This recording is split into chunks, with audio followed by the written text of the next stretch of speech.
नमस्कार विद्यार्थी मित्रांनो. वर्ष द्वितीय विषय सहकार प्रकरण दुसरं आपण पाठीमागील तासाला सुरू केलेलं आहे. त्याचं नाव आहे सहकारी खरेदी विक्री व प्रक्रिया संस्था. तर त्याच्या व्याख्या आपण बघितल्या होत्या. कशाच्या? सहकारी खरेदी विक्री संस्था म्हणजे काय? रिझर्व्ह बँकेने केलेली व्याख्या आहे, जिचा उद्देश मुख्यतः खाजगी व्यापारापेक्षा अधिक फायदेशीर खरेदी विक्री करण्याच्या दृष्टीने सभासदांना मदत करणे हा असतो.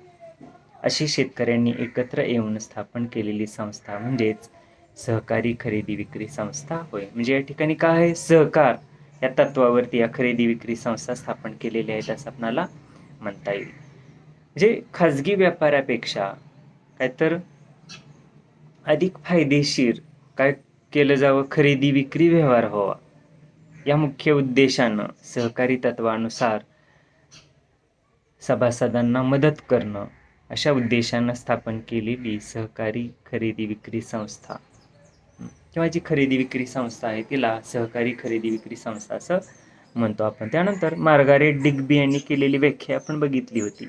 सहकारी खरेदी विक्री म्हणजे अशी पद्धत की ज्यामुळे शेतकरी एकत्र येतात आणि उत्पादकापासून उपभोक्त्यापर्यंत सर्व खरेदी विक्री विषयक क्रिया हे स्वतः करतात. कोण? तर हे सहकारी तत्वानुसार एकत्र आलेले शेतकरी करतात. म्हणजे उत्पादक ते ग्राहकापर्यंत तो माल पोचेपर्यंत जी काही खरेदी आहे, विक्री आहे, याच्यातील सर्व ज्या क्रिया आहेत त्या हे सभासद स्वतः करतात. या ठिकाणी काय, कुठल्याही प्रकारची पिळवणूक नाही. सर्वांना लक्षात घेऊन सर्वांच्या विचारातून हे खरेदी विक्री व्यवहार होतात. जे शेतकऱ्यांना मदत व्हावी त्याच पद्धतीनं पारदर्शकता यावी ह्या खरेदी विक्री व्यवहारामध्ये असे सभासद एकत्र येतात आणि हा खरेदी विक्री व्यवहार सर्व सहकारी तत्वानुसार पार पडतो. तर या अशा संस्थेलाच आपण सहकारी खरेदी विक्री संस्था असं म्हणतो. तर त्यानंतर प्रकरणाचं नावच आपण बघितलेलं आहे, सहकारी विक्री व प्रक्रिया संस्था. आता सहकारी खरेदी विक्री आपण बघितली त्याची व्याख्या. आता प्रक्रिया संस्था म्हणजे काय आपल्याला माहिती आहे. कृषी उत्पादन निघाल्यानंतर त्यावरती काय केलं जातं, वेगवेगळ्या प्रकारच्या प्रक्रिया केल्या जातात. उदाहरणार्थ दूध असेल तर त्याच्यापासून काय केलं जातं, किंवा दूध प्रक्रिया संघ आहे. त्याच पद्धतीनं वेगवेगळी फळं असतात तर त्या फळावरती सुद्धा प्रक्रिया केल्या जातात. उदाहरणार्थ ऊस असेल, ऊसावरती साखर कारखाना स्थापन केला जातो, किंवा सहकारी भात गिरणी म्हणता येईल, किंवा कापसापासून कापड निर्मिती वगैरे. म्हणजे असे जे काही उद्योग आहेत ते उद्योग हे कसे असतात, सहकारी तत्वावरती चालवले जातात. त्याला सहकारी प्रक्रिया संस्था असं आपणाला म्हणता येईल. त्यानंतर सहकारी खरेदी विक्री संस्थेची आवश्यकता आपण पाठीमागेही चर्चा केलेली आहे. सहकारी खरेदी विक्रीची आवश्यकता कशी आहे, अत्यंत महत्त्वाची आहे. उदाहरणार्थ आपल्याला सांगता येईल काय, तर फसवणूक टाळण्यासाठी अशा खाजगी व्यापाराकडे जर आपण गेलो आणि खरेदी विक्रीचे व्यवहार जर आपण करत असतो तर त्या ठिकाणी आपली पिळवणूक होते. वजन मापामध्ये, भावामध्ये आपली फसगत होऊ शकते. जे हे नुकसान शेतकऱ्याचं जे आहे ते टाळण्यासाठी खरेदी विक्री संस्थेची आवश्यकता आहे असं आपल्याला म्हणता येईल. म्हणूनच आपल्याला म्हणता येईल का आवश्यकता आहे, तर फसवणूक टाळण्यासाठी. त्यानंतर दुसरी आवश्यकता आहे साठवणुकीच्या सोयी उपलब्ध होण्यासाठी. आता सहकारी तत्वानुसार जर आपण खरेदी विक्री करत असू तर तो जो माल आलेला आहे आपल्याकडं तर त्याच्यासाठी साठवणुकीच्या सोयी सुद्धा आपण त्या सहकारी संस्थेमार्फत उभा करतो. आणि त्या साठवणुकीच्या सुविधेमध्ये किंवा कोल्ड चेंबरमध्ये, कोल्ड हाऊसमध्ये, त्या शीतगृहामध्ये आपणाला तो माल ठेवता येतो. निश्चितच मालाला काय होते, त्याचं आयुष्य वाढतं. माल साठवून ठेवल्यामुळं पुढं जेव्हा मालाला भाव येतो त्यावेळेस तो माल आपण विक्री करू शकतो. ज्यावेळेस मंदी असते अशा मंदीच्या काळामध्ये तो माल आपण साठवून ठेवू शकतो. म्हणून आपल्याला म्हणता येईल की या सहकारी खरेदी विक्री संस्थेची आवश्यकता का आहे, तर साठवणुकीच्या सोयी उपलब्ध करण्यासाठी. त्यानंतर सौदा शक्तीच्या क्षमतेत वाढ होते, ही एक आवश्यकता आपल्याला सांगता येईल. हे सहकारी खरेदी विक्री संस्थेमुळे काय होतं, सौदा शक्ती क्षमतेत वाढ होते. म्हणजेच तो माल आपण साठवून ठेवतो त्याच्यामुळं सौदा शक्ती वाढते, जे निश्चितच पुढील काळामध्ये काय होतं, तर त्या मालाला चांगला बाजारभाव मिळू शकतो. त्याच पद्धतीनं त्याची सौदा शक्ती वाढते, म्हणजेच त्याला चांगला बाजारभाव मिळू शकतो, पुढील काळामध्ये त्याला मागणी चांगली वाढू शकते आणि नुकसानसुद्धा संभवत नाही. तर ही एक आवश्यकता आपल्याला सांगता येईल. त्यानंतर चौथी आवश्यकता आहे दलाल व मध्यस्थांचा शेवट होतो. जे डायरेक्ट सहकारी तत्वावरती आपण शेतकरी एकत्र येतो आणि सहकारी खरेदी विक्री संस्था स्थापन करतो आणि त्या संस्थेअंतर्गत किंवा त्या संस्थेच्या नियमानुसार आपण काय करतो, सहकारी तत्वानुसार सर्व कामकाज करतो. त्यामुळे काय होतं, दलाल आणि मध्यस्थ जे आहे ते नाहीसे होतात. डायरेक्ट आपण उत्पादक, डायरेक्ट शेतकरी किंवा ग्राहक म्हणूया आपण, तिथपर्यंत तो माल पोहोचतो, ज्यामध्ये कुठल्याही प्रकारचा दलाल राहत नाही, मध्यस्थ राहत नाही. त्यामुळे आपली फसवणूक होत नाही, त्या ग्राहकाची फसवणूक होत नाही आणि निश्चितच काय होतं, अत्यंत पारदर्शकता या सर्व व्यवहारामध्ये होते असं आपल्याला या ठिकाणी म्हणता येईल. म्हणजे दलाल व मध्यस्थांचा शेवट होतो. कशामुळे तर सहकारी खरेदी विक्री संस्थेमुळे. म्हणजे ही एक आपणाला आवश्यकता सांगता येईल. त्यानंतर पाचवी आवश्यकता, इतर सहकारी संस्थांशी संपर्क साधता येतो आपल्याला. आपण जर शेतकरी असू आणि खाजगी दलालामार्फत जर आपण विक्री करत असू मालाची, तर काय होतं, इतर संस्थांशी आपला कुठल्याच प्रकारचा कॉन्टॅक्ट राहत नाही, माहिती मिळत नाही. सौदा शक्ती काय आहे, बाजारभाव काय आहे, मागणी कशी आहे, उठाव काय आहे, बाजारपेठेमध्ये तेजी आहे, मंदी आहे, याचा काही आपल्याला धागादोरा लागत नाही. जसा तो खाजगी व्यापारी आपल्याकडून माल विकत घेईल तसा आपल्याला त्याला द्यावा लागतो, जे निश्चितच या ठिकाणी काय होतं, तोटा संभवतो. आणि आपणाला म्हणता येईल, जर आपण सहकारी खरेदी विक्री संस्था स्थापन केली आणि त्यामार्फत जर आपला व्यवहार होत असेल तर इतर सहकारी संस्थांशी आपला संपर्क राहतो. ती सौदा शक्ती आपल्याला कळते, आपल्या मालाचा भाव आपल्याला कळतो, आवक कळते, जावक कळते, खरेदी विक्रीचे जे सगळे व्यवहार आहेत ते पारदर्शक होतात. आणि आपणाला ही सहकारी खरेदी विक्री संस्थेची आवश्यकता सांगता येईल. आणि शेवटची आवश्यकता आहे विपणन खर्चात बचत होते. समजा आपण एकटेच आहोत उत्पादक शेतकरी आणि आपण जर खाजगी व्यापाऱ्याकडं आपला माल माल जर विकला तर काय होतं, तर विपणन खर्चामध्ये वाढ होते. आपला एकट्याचाच माल तो नेतो आपण त्या ठिकाणी, म्हणजे त्याच्या वाहतुकीचा खर्च, पुन्हा तिथल्या त्या व्यवस्थापनासाठी आलेला सगळा खर्च, वाळवणी असेल, चाळणी असेल, प्रतवारी असेल किंवा काय जे असेल ते तिथे साठवून ठेवतो आपण त्या आडत्याकडं किंवा त्या खाजगी व्यापाऱ्याकडं. म्हणजे याचे सगळे कर आपल्याला लावले जातात. त्यामुळं काय होतं, तर खर्च वाढतो आणि निश्चितच आपला तोटा होतो. हे जर आपल्याला टाळायचं असेल, म्हणजे विपणन खर्चामध्ये जर बचत आपल्याला करायची असेल तर सहकारी तत्वावर खरेदी विक्री संस्था ज्या चालतात त्याचा आपण सभासद झालं पाहिजे आणि त्यामार्फतच आपल्या कृषी उत्पादनाची विक्री करण्याची आवश्यकता आहे असं आपल्याला म्हणता येईल. त्यानंतर पुढचा मुद्दा बघूया आपण, सहकारी खरेदी विक्री संस्थेचे उद्देश. तर हे उद्देश सुद्धा आपण पाठीमागं बघितलेले आहेत. निश्चितच सहकारी खरेदी संस्थेचे उद्देश किंवा सहकारी खरेदी विक्री संस्थेचे उद्देश आपल्याला निश्चितच पारदर्शक आहेत असं म्हणता येईल. सहकारी तत्वाची वाढ व्हावी, शेतकऱ्यांना अधिकाधिक फायदा मिळावा, त्याच्या मालाला रास्त दर मिळावा, त्याची फसगत होऊ नये, त्याच्या मालाला हमी भाव मिळावा, पारदर्शक व्यवहार व्हावा. तसंच उत्पादक म्हणजे शेतकरी आणि ग्राहक यांच्यामधली जी काही दलाली आहे, मध्यस्थी आहे, जी विनाकारण असणारी साखळी आहे ती नष्ट व्हावी आणि ग्राहकांना सुद्धा स्वस्तात आणि चांगल्या क्वालिटीचा शेतमाल मिळावा. अशा अनेक उद्देशातून या सहकारी खरेदी विक्री संस्था चालविल्या जातात. पण आपणाला याचे उद्देश या ठिकाणी पाहता येतील. बघूया. पहिला उद्देश आहे शेतमालाला योग्य किंमत मिळवून देणे. म्हणजे ही सहकारी खरेदी विक्री संस्था स्थापन करण्यापाठीमागील पहिला उद्देश आहे शेतमालाला योग्य किंमत मिळवून देणे. जर दलालच राहिला नाही तर निश्चितच काय होईल, आपल्याला चांगला दर मिळेल. दलाल हा दलाली लावतो, त्याचं जे काही कमिशन आहे तो लावतो, त्यामुळं काय होतं, ती सगळी वजावट होते आपली एकूण रकमेतून आणि विनाकारण काय होतं, आपलं नुकसान संभवतं. म्हणजे हे जर टाळायचं असेल तर आपणाला खरेदी विक्री संस्थेमार्फतच कृषी मालाची या ठिकाणी निर्यात म्हणूया आपण किंवा खरेदी विक्री म्हणूया, असे व्यवहार होण्याची आवश्यकता आहे. त्यानंतर दुसरा उद्देश आहे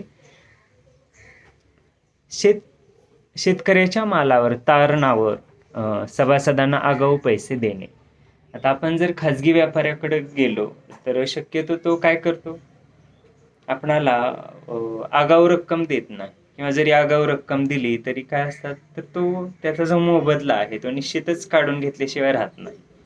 मात्र या सहकारी खरेदी विक्री संस्थेमार्फत आपणाला आपल्या मालावरती आगाऊ रक्कम मिळू शकते. जे ॲडव्हान्स जे काही म्हणूया आपण, किंवा उचल म्हणतो आपण थोडक्यात बोली भाषेमध्ये, जी अशी ॲडव्हान्स किंवा अशी उचल आपल्याला त्या ठिकाणी मिळू शकते. जे हा सुद्धा काय आहे, तर या सहकारी खरेदी विक्री संस्था स्थापन करण्यापाठीमागील उद्देश आहे. त्यानंतर पुढचा उद्देश आहे शेतमाल एकत्रित करणे, त्याची प्रतवारी, साठवण, वाहतूक, त्याची बांधणी करणे, अशी जी कार्य आहेत, तर ही कार्य या सहकारी खरेदी विक्री संस्थेमार्फत केली जातात. जे माल एकत्रित करणं सर्व शेतकऱ्यांचा, जे सभासद आहेत त्यांचे माल एकत्रित केले जातात.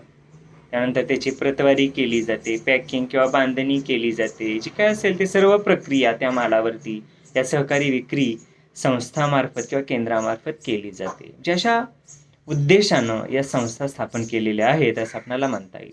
निश्चितच सर्व सभासदांचा माल एकत्रित येणं, त्यावरती एकत्रितपणे प्रक्रिया करणं, एकत्रितपणे त्याची पॅकिंग करणं, एकत्रितपणे त्याची वाहतूक करणं, विक्री करणं, जे असे जे काही सगळे विपणन व्यवस्थापनाचे टप्पे आहेत, तर ते सर्वांचे एकत्रितरित्या पूर्ण होतात. त्यामुळे आपल्या मालाला चांगला भाव मिळतो, योग्य वेळेमध्ये तो माल ग्राहकापर्यंत पोहोचू शकतो आणि निश्चितच आपल्याला चांगला फायदा मिळाल्याशिवाय राहत नाही. त्याच पद्धतीनं पुढचा उद्देश आहे शेतमालाची विक्री व्यवस्था करणे. जे या सभासदाकडून घेतलेला जो काही शेतमाल आहे त्याची विक्री व्यवस्था करण्याची जबाबदारी सुद्धा या संस्थेची आहे. जे चांगल्या पद्धतीनं पारदर्शक विक्री या सहकारी खरेदी विक्री संस्थेमार्फत केली जाते, म्हणून हा एक उद्देश या संस्थेचा आहे असं आपल्याला म्हणता येईल. त्याच पद्धतीनं पतपुरवठा व विक्री यांची सांगड घालणे. तर सहकारी खरेदी विक्री संस्था आहे, चालवण्यासाठी काय एकीकडे मालाची तर गरज आहेच आणि त्या जोडीला वित्तपुरवठाही होणं आवश्यक आहे. मग या सभासदाकडून माल घेतला आणि तो विकला आणि पैसेच मिळाले नाहीत लवकर, किंवा उशीर लागला किंवा दिरंगाई लागली, चालणार नाही. जे ही संस्था काय करते, तर आपणाला या ठिकाणी पैशाची हमी देते आणि माल विक्रीची सुद्धा हमी देते. एकूणच पारदर्शक व्यवहार तर आहेच, जे या ठिकाणी वाट पाहण्याची गरज नाही. मात्र खाजगी व्यापाऱ्याकडे जर आपण माल विकला तर निश्चितच त्या ठिकाणी आपल्याला थांबवलं जातं, आपली पिळवणूक होते, माल विकलेलाच नाही, व्यापारी आलेलाच नाही, असाच माल गेला किंवा मालाला उचलच भेटली नाही आणि आपल्याला आगाऊ रक्कमही मिळत नाही. जसे जे काही आपण म्हणतो ज्या पैशाच्या अडचणी असतात शेतकऱ्याच्या, त्या जर आपल्याला सोडवायच्या असतील, शेतकऱ्याच्या मालाला रास्त बाजारभाव जर मिळवून द्यायचा असेल, वजन मापामध्ये होणारी पिळवणूक, बाजारभावामध्ये होणारी पिळवणूक जर आपल्याला थांबवायची असेल, तर निश्चितच या सहकारी खरेदी विक्री संस्थेमार्फत आपण शेतमालाची विक्री करण्याची आवश्यकता आहे. म्हणजेच एकूणच पतपुरवठा व विक्री यांची सांगड घालणं हा उद्देश या सहकारी खरेदी विक्री संस्थेचा आहे असं आपणाला म्हणता येईल. त्याच पद्धतीनं शेतमाल विक्रीत असणारे मध्यस्थ व त्यांच्या अनिष्ट अशा प्रथांना पायबंद घालणं, वरती आपण चर्चा केलेली आहे. शेतमाल विक्रीमध्ये अनेक वाईट प्रथा आहेत, आपणाला माहिती आहे. खाजगी ठिकाणी किंवा खाजगी खरेदी विक्री संस्थेच्या ठिकाणी अनेक दुर्व्यवहार होतात. त्या मालाला भाव काय ठरतो, ते व्यापारी येतात, त्यांचे ते माल पाहतात, बाजारभाव तेच ठरवतात, कसा घ्यायचा, काय घ्यायचा, त्यांचं सगळं संगनमत असतं किंवा धागेदोरे असतात. आज कुणी माल घ्यायचा, जे त्या मालाची जी काही किंमत आहे, मालाचा जो काही रास्त भाव आहे, तिथपर्यंत तो दर न्यायचाच नाही. असं मिळून मिसळून सगळे व्यवहार या ठिकाणी खोटे नाटे व्यवहार केले जातात.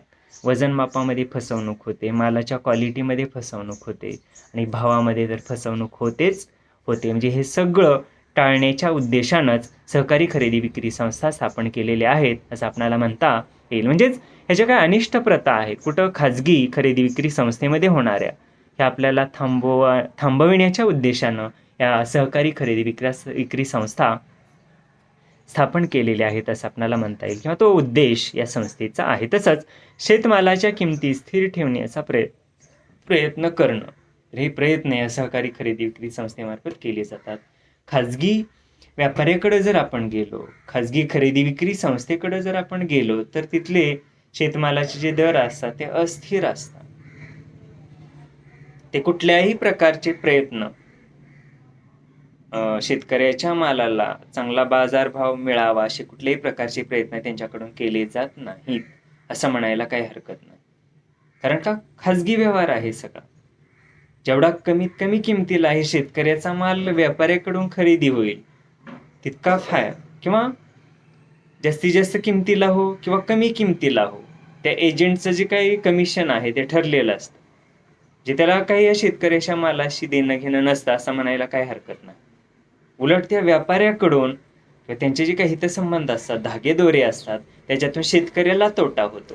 तो व्यापारी आणि तो जो एजंट आहे यालाच फायदे झालेले आपल्याला दिसून येतात.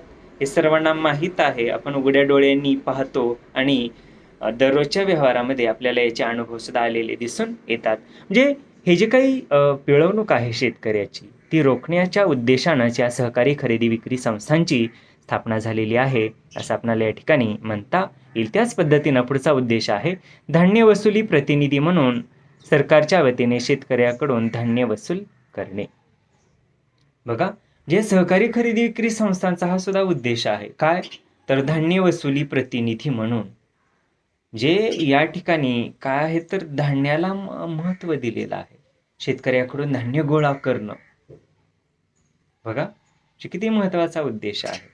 मात्र खाजगी व्यापाऱ्याचं तसं नसतं.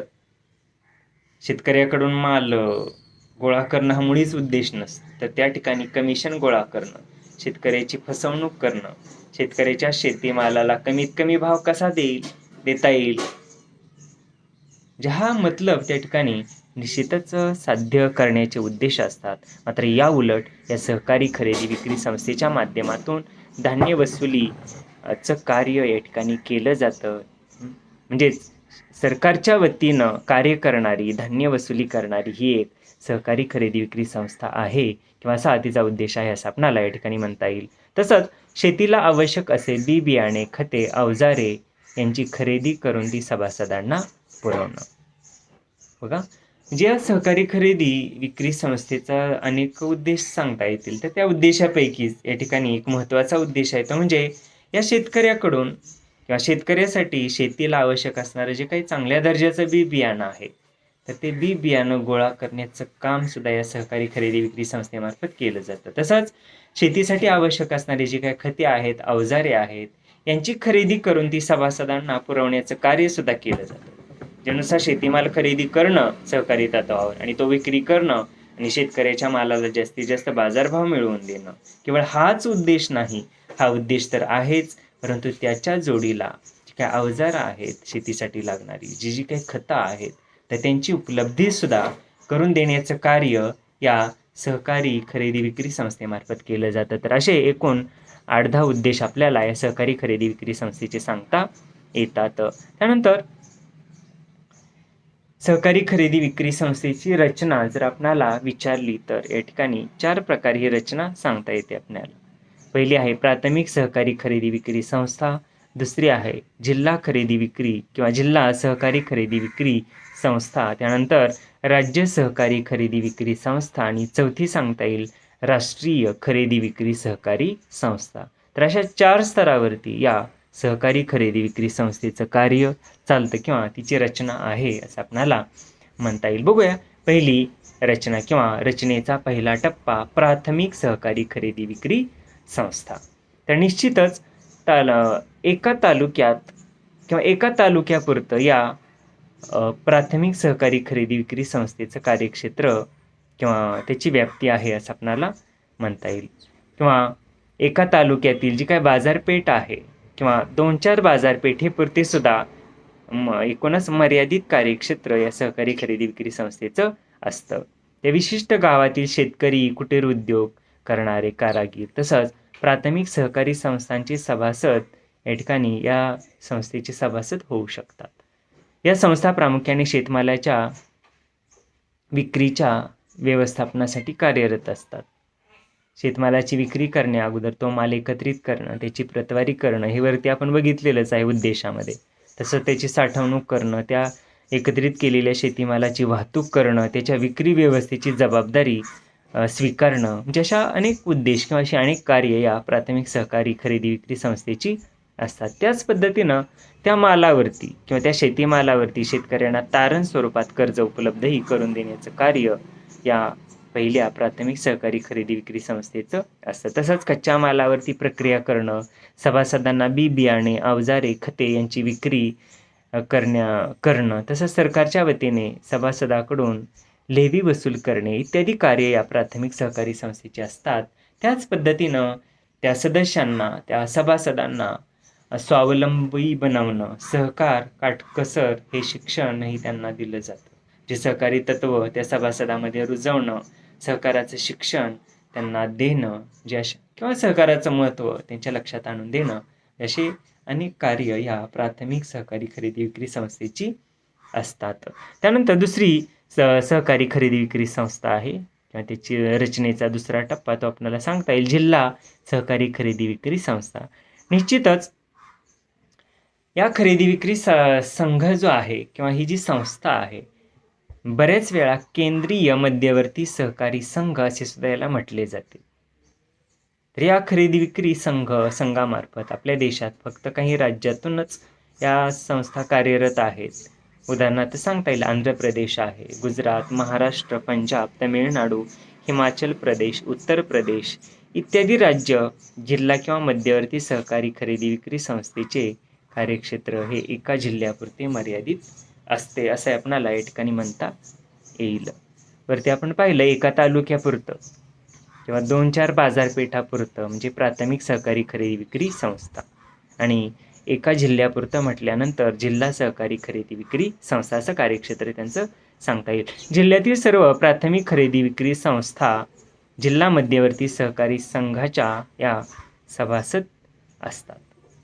जिल्हा खरेदी विक्री संघ प्रामुख्याने प्राथमिक सहकारी संस्थांच्या शेतमालाची खरेदी विक्री तसेच प्राथमिक खरेदी विक्री संस्थांना आवश्यक असणाऱ्या किंवा आवश्यक त्या खते, बी बियाणे, अवजारे इत्यादींचा पुरवठा करतात. म्हणजे प्राथमिक सहकारी खरेदी विक्री संस्थामार्फत जो शेतमाल आलेला आहे त्यावरती प्रक्रिया करणं, त्याची वाहतूक करणं, त्याची विक्री करणं अशी कार्य या संस्थेची आहेत. आणि त्याच पद्धतीनं प्राथमिक सहकारी संस्थांना सुद्धा जी बी बियाणं आहेत, खतं आहेत, जी अवजारं आहेत त्यांच्या वाटपाचं कार्य सुद्धा या जिल्हा सहकारी खरेदी विक्री संस्थेकडून प्राथमिक सहकारी खरेदी विक्री संस्थांना होत असतं असं या ठिकाणी म्हणता येईल.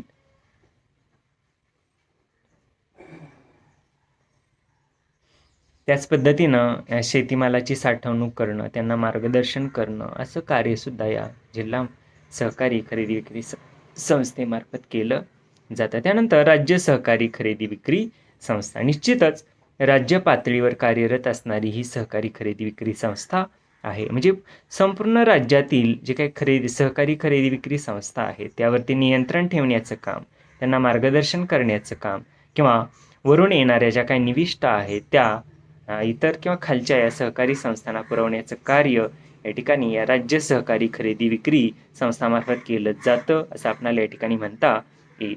जे सर्वोच्च सहकारी संघ म्हणून राज्य सहकारी संस्थेचं काय आहे कार्य आहे किंवा त्या उद्देशानं ही संस्था किंवा हा संघ स्थापन केलेला आहे असं आपणाला या ठिकाणी म्हणता येईल. सर्व जिल्हा किंवा मध्यवर्ती सहकारी खरेदी विक्री संघ राज्य सहकारी संघाचे सभासद असतात.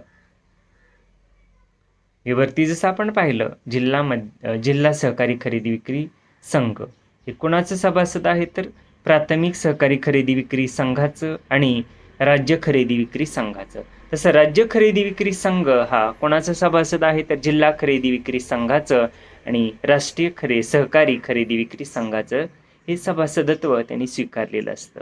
ज्या वरच्या आणि खालील अशा दोन्ही सहकारी खरेदी विक्री संघामध्ये मध्यस्थी करण्याचं किंवा त्यांच्यासाठी सेवा सुविधा देण्याचं कार्य या सहकारी खरेदी विक्री संस्था करत असतात असं आपल्याला या ठिकाणी म्हणता येईल. राज्य सहकारी खरेदी विक्री संघांना कर्ज पुरवठा करणं, त्याच पद्धतीनं त्यांच्या मालाच्या विक्रीसाठी मदत व मार्गदर्शन करणं, राज्यातील विविध मध्यवर्ती सहकारी खरेदी विक्री संघाच्या कार्यात एकसूत्रीपणा आणणं अशी कार्य या राज्य सहकारी संस्थेची आहेत असं आपल्याला म्हणता येईल. आणि शेवटचा टप्पा किंवा शेवटच्या स्तरावरील सहकारी खरेदी विक्री संघ किंवा संस्था म्हणजेच राष्ट्रीय सहकारी खरेदी विक्री संघ, त्याला नाफेड असं म्हटलेलं आहे.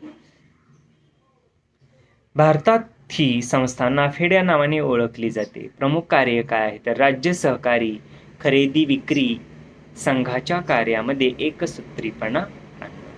जे खालील स्तरावर जे राज्य सहकारी संघ कार्यरत आहे त्यांना मार्गदर्शन, त्यांच्या कार्यामध्ये एकसूत्रीपणा आणण्याचं कार्य या संघटनेमार्फत किंवा या संघामार्फत केलं जातं. कुठला तर राष्ट्रीय सहकारी खरेदी विक्री संघ.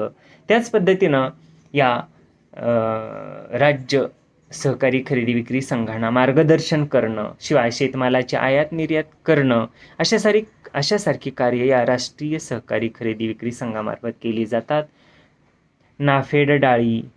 नाफेड यामार्फत डाळी, केळी, कांदा, बटाटे, फळे, भाजीपाला इत्यादी वस्तूंची निर्यात केली जाते. तसंच खजूर, सुकी फळे यासारख्या उपभोग्य वस्तूंची आयात सुद्धा या नाफेडमार्फत केली जाते. नाफेड प्रामुख्याने काही वस्तूंची निर्यात करते, जसं सिलोन, हाँगकाँग, Russia, America, England, Japan, Singapore इत्यादी देशांमध्ये या नाफेडचं जो काही आयात निर्यात विषयक कार्य आहे ते कार्य चालू आहे किंवा केलं जातं असं आपणाला म्हणता येईल. म्हणजे ही जी नाफेड संस्था आहे ती विपणन क्षेत्रामध्ये संशोधन आणि विपणनाची माहिती गोळा करण्याचं कार्य सुद्धा केलं जातं. कारण का राष्ट्रीय स्तरावरील ही सहकारी खरेदी विक्री संस्था आहे. जी मोठी जबाबदारी या संघाकडे किंवा या संस्थेकडे आहे असं आपणाला म्हणता येईल. जे संशोधन व समाचार कशा संदर्भात तर बाजारविषयक जे हे सुद्धा कार्य या नाफेडकडं आहे किंवा राष्ट्रीय सहकारी खरेदी विक्री संघाकडे आहे असं आपणाला म्हणता येईल. नाफेडची जी स्थापना आहे ऑब्जेक्टिव्हला लक्षात ठेवा 1958 साली झालेली आहे. मुख्य कार्यालय नाफेडचं दिल्ली येथे आहे, तर त्याच्या शाखा मुंबई, कलकत्ता अशा ठिकाणी आहेत. तसंच उपशाखा ज्या आहेत ते गुवाहाटी, नवगण अशा ठिकाणी उपशाखा सुद्धा स्थापन करण्यात आलेली आहे. तर अशा पद्धतीने या सहकारी खरेदी विक्री संघांची आपणाला रचना सांगता येते. प्राथमिक सहकारी खरेदी विक्री संघ याचं कार्य ह्या 1-2 बाजारपेठा किंवा तालुका स्तरावरती कार्यक्षेत्र आहे. त्यानंतर जिल्हा सहकारी खरेदी विक्री संघ एका जिल्ह्यापुरतं कार्यक्षेत्र आहे किंवा जिल्ह्यामध्ये येणाऱ्या ज्या काही प्राथमिक सहकारी खरेदी विक्री संघ आहे त्यांच्यावरती नियंत्रण त्यांना किंवा त्यांच्याशी समन्वय साधण्याचं कार्य केलं जातं. त्यानंतर राज्य सहकारी खरेदी विक्री संघ जे राज्यांतर्गत कार्य आहे, राज्यातील इतर सहकारी खरेदी विक्री संस्थांशी मध्यस्थी करण्याचं कार्य आहे.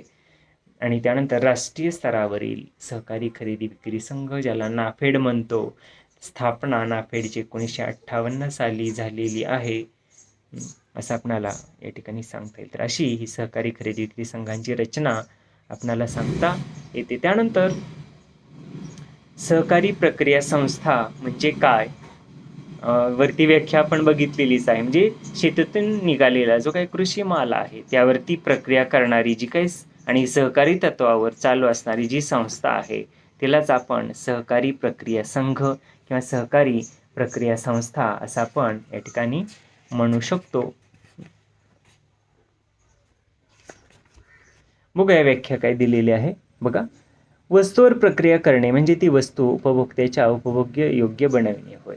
आपल्याला माहिती आहे कृषी माल हा कसा आहे, नाशवंत माल आहे, तर त्या मालावरती प्रक्रिया करणं महत्त्वाचं आहे, जेणेकरून प्रक्रिया केल्यामुळं तो कृषी माल नासणार नाही, खराब होणार नाही आणि तो ग्राहकापर्यंत सुद्धा आपल्याला पोहोचविता येतो. त्याच पद्धतीनं फायदे सुद्धा चांगले मिळतात. कृषी मालावरती प्रक्रिया केल्यामुळं त्याचा टिकाऊपणा वाढतो, वाहतुकीमध्ये नुकसान होत नाही आणि परदेशातून आपल्याला चांगलं या परकीय चलन सुद्धा मिळू शकतं. म्हणजे अशा अनेक उद्देशानं या सहकारी संस्था किंवा सहकारी प्रक्रिया संघ स्थापन केलेले आहेत असं आपणाला म्हणता येईल. उदाहरणार्थ भातापासून तांदूळ बनवणं, ऊसापासून साखर बनविणं, कापूस पिंजून साफ करणे, त्याचे सूत काढण्यापूर्वी योग्य गठ्ठे बांधणे, म्हणजे असे जे काही विविध कृषी मालावरती चालवले जाणारे जे काही प्रक्रिया संघ आहेत किंवा प्रक्रिया संस्था आहेत, तर त्यांना हल्ली कसं आहे त्यांचं या कृषी क्षेत्रामध्ये तसेच आपल्या अर्थव्यवस्थेमध्ये खूप मोलाचं योगदान आहे असं आपणाला म्हणता येईल. तर पहिली प्रक्रिया संस्था दिलेली आहे ती म्हणजे सहकारी साखर कारखाना. तर हे आपण पाठीमागं बघितलेलं आहे बघा, सहकारी साखर कारखाना. तर जास्त काही याच्यावरती चर्चा नको, जी आपण बघितलेली आकडेवारी सुद्धा.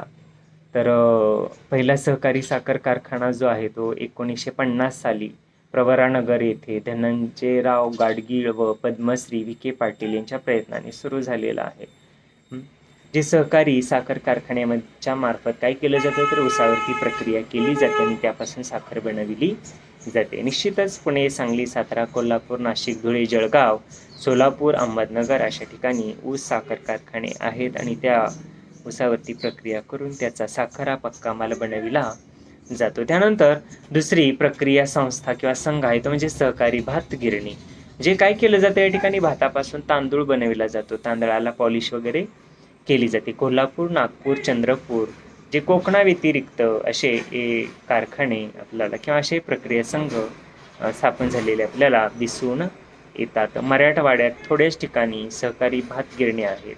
कोकणात प्रत्येक तालुक्यात 5 ते 6 भात गिरण्या व्यतिरिक्त खाजगी भात गिरण्या आहेत. भात पिकाला अनुकूल हवामान व भाव आहे, त्यामुळे कोकणात गिरण्या वाढवण्यास किंवा अशी प्रक्रिया संस्था स्थापन करण्यास वाव आहे असं आपल्याला या ठिकाणी म्हणता येईल. त्यानंतर चौथी सहकारी प्रक्रिया संस्था दिलेली ती म्हणजे सहकारी तेलबिया व कापड गिरण्या संस्था. सहकारी तेलबिया म्हटलेलं आहे. म्हणजेच तेलबिया म्हणजे काय, जी काही तेलबिया आहेत किंवा जी गळीताची धान्य आहेत त्यांच्यापासून तेल काढलं जातं आणि उरलेला जो काही रॉ मटेरियल आहे किंवा उरलेला जो काही वेस्टेज आहे तर त्याच्यापासून पेंड वगैरे बनवले जातात, धागे बनवले जातात किंवा खत तयार केलं जातं. म्हणजे असे जे काही उद्योग आहेत त्याला आपण तेलबिया उद्योग असं म्हणू शकतो. त्यानंतर कापड उद्योग संस्था म्हटलेला आहे. म्हणजे कापूस पिंजणं, त्याच्यातून धागा वेगळा करणं, त्याचा दोरा तयार करणं, त्याच्यापासून कापड तयार करणं, म्हणजे अशा अनेक टप्प्यावरती हे कापूस उद्योग स्थापलेले आहेत किंवा स्थापन केलेले आहेत, उभा केलेले आहेत आणि त्यामार्फत या प्रक्रिया करण्याचं कार्य चालू असतं. नागपूर वस्त्रोद्योग संघ हे नागपूर येथे कार्यरत आहे. तसंच तेलबिया उत्पादन व संशोधन केंद्र जळगाव या ठिकाणी आहे. मराठवाड्याचा विचार जर आपण केला तर तेलबिया कापूस सहकारी प्रक्रिया संस्था या पश्चिम महाराष्ट्र, मराठवाडा आणि विदर्भ अशा तिन्ही प्रदेशामध्ये किंवा तिन्ही विभागामध्ये आपल्याला दिसून येतात. ठीक आहे. आणि चौथी सहकारी प्रक्रिया संस्था आहे ती म्हणजे सहकारी दुग्ध व्यवसाय व कुक्कुटपालन संस्था. सहकारी दुग्ध व्यवसाय आपल्याला माहिती आहे, ज्याला आपण डेअरी म्हणतो. आपण सहकारी तत्वावरती या डेअऱ्या चालविल्या जातात आणि त्यामार्फत वेगवेगळे प्रक्रियायुक्त पदार्थ बनविले जातात. जसं तूप बनविलं जातं, दही, पेढा वगैरे किंवा दुधापासून दूध पावडर बनविली जाते. जसे अनेक प्रक्रियायुक्त पदार्थ दुधापासून बनविले जातात. त्याच पद्धतीनं कुक्कुटपालन संस्था म्हटलेलं आहे. कुक्कुटपालन म्हणजेच काय, कोंबडी पालन. तर ही कोंबडी पालन संस्थेमार्फत सुद्धा प्रक्रिया केली जाते. कारण का, आज काळाची गरज आहे. मांसाहार हा शरीरासाठी आवश्यक असतो, म्हणून दररोजच्या आहारामध्ये मांस किंवा अंडी वगैरे म्हणजे याचं सेवन करा असा सुद्धा सल्ला दिला जातो किंवा दिलेला आहे. म्हणजे त्यावरच आधारित हा कुक्कुटपालन व्यवसाय चालू केला जातो असं आपल्याला या ठिकाणी म्हणता येईल. भारतामध्ये 1963 मध्ये 607 कुक्कुटपालन सहकारी संस्था होत्या. त्या 1989-90 मध्ये 2714 पर्यंत त्यांची संख्या वाढलेली दिसून येते. तसंच मच्छीमार व्यवसाय आपल्याला सांगता येईल. मच्छीमार सहकारी संस्था, तर जपानमध्ये मच्छीमार सहकारी संस्थेला चांगलं यश मिळालेलं दिसून येतं. भारतामध्ये 1943 साली शासनाने सरैया समितीच्या काळामध्ये मच्छीमारासाठी सहकारी संस्था स्थापन करण्याची गरज मोठ्या प्रमाणात आहे हे नमूद केलं होतं आणि त्यानुसार पुढे काय झालं तर या संस्था स्थापन केल्या गेल्या. 1997 मध्ये 2217 मच्छीमार सहकारी संस्था होत्या. त्या पुढे जाऊन जर आपण विचार केला तर 2007 मध्ये त्या 29,000 झाल्या आणि त्यामार्फत 38.74 कोटी मासळी उत्पादनाची विक्री करण्यात आलेली दिसून येते. त्यानंतर वेगवेगळ्या सहकारी संस्था आहेतच. जसं मच्छीमार तंबाखू उत्पादक सहकारी संस्था म्हटलेला आहे. जे तंबाखू उत्पादनाच्या क्षेत्रातही उत्पादकांच्या सहकारी संस्था कार्यरत आहेत. 1986-87 मध्ये देशातील तंबाखू उत्पादकांचा सहकारी संस्थेची स्थापना करण्यात आली. 217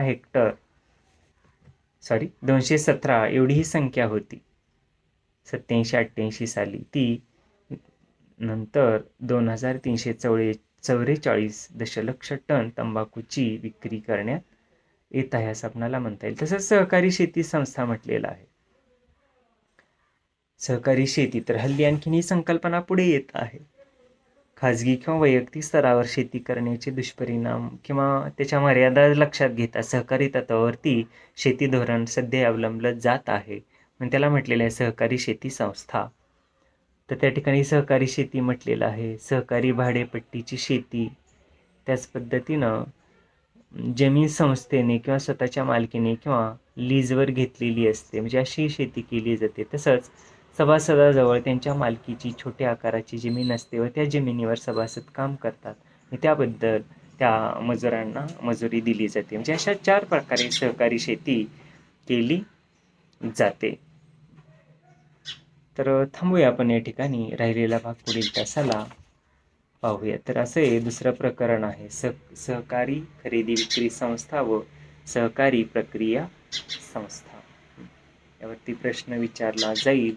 सहकारी खरेदी विक्री संस्था म्हणजे काय, त्यांची रचना, त्या सहकारी खरेदी विक्री संस्थांची आवश्यकता म्हणूया आपण, सहकारी खरेदी विक्री संस्थांचे उद्देश, त्यानंतर त्यांची रचना जी 4 प्रकारे आपण पाहिली, आणि त्यानंतर सहकारी प्रक्रिया संस्था किंवा संघ, ज्याच्यामध्ये विविध संघ आपण पाहिलेले आहेत. जसं दुग्ध व्यवसाय आहे, कुक्कुटपालन आहे, तेलबिया आहे, त्याच पद्धतीनं मच्छीमार आहे, सहकारी शेती आहे, ऊस कारखाने आहेत किंवा कापूस आहे, कुक्कुटपालन आहे, सहकारी खरेदी,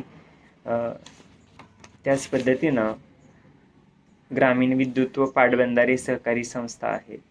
तर अशा संस्था आपणाला या ठिकाणी सहकारी तत्वावरती त्याची प्रक्रिया, सहकारी तत्वावर प्रक्रिया संघ हे आहेत असं आपणाला या ठिकाणी म्हणता येईल. ठीक आहे, या ठिकाणी आपण थांबूया.